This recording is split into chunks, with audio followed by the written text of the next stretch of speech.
Bonjour, aujourd'hui nous allons faire du filet de porc à l'érable.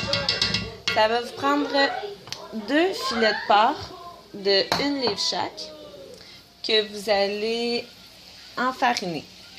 Ça veut dire qu'on met de la farine dans une assiette, juste un petit fond là, de farine. Puis on prend le filet de porc qu'on va tourner dans la farine pour qu'il y ait un petit peu de farine partout.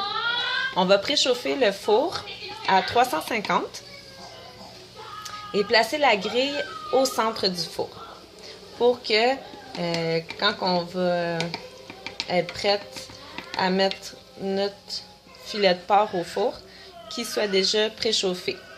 Donc on va, après l'avoir enfariné, on met le feu à moyen élevé. On met 2 cuillères à soupe de beurre, 2 cuillères à soupe d'huile, si on double la recette comme j'ai faite. Puis, bon, juste un instant. Et, bon, donc, après avoir fait dorer notre filet de porc dans notre poêlon, dans l'huile et le beurre, quoique si vous faites la recette simple, vous pouvez mettre juste une cuillère à soupe de beurre et d'huile. Vous allez faire dorer 4 petites échalotes françaises. Si vous n'en avez pas, ça ressemble à des petits oignons roses, là. Si vous n'en avez pas, vous pouvez prendre des oignons normaux. Là. Moi, c'est ça que j'ai fait. Bon. Ensuite, vous rajoutez, si vous faites la recette simple, une demi-tasse de sirop d'érable. Ça va-tu, Jenny, mon amour? Avec une cuillère à soupe de moutarde de Dijon que vous allez laisser épaissir 1 minute à feu ben moyen. Pas moyen élevé, là.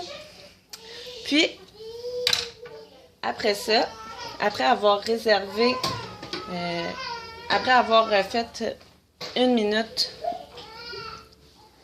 épaissir un peu la sauce, vous allez rajouter vos filets de porc à l'intérieur et les mettre au four. Pendant 20 minutes. Et ça devrait être un petit peu rosé à l'intérieur.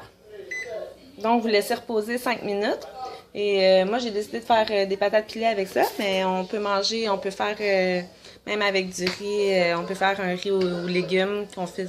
On coupe, on hache finement oignons, piments, champignons qu'on fait rôtir dans la poêle.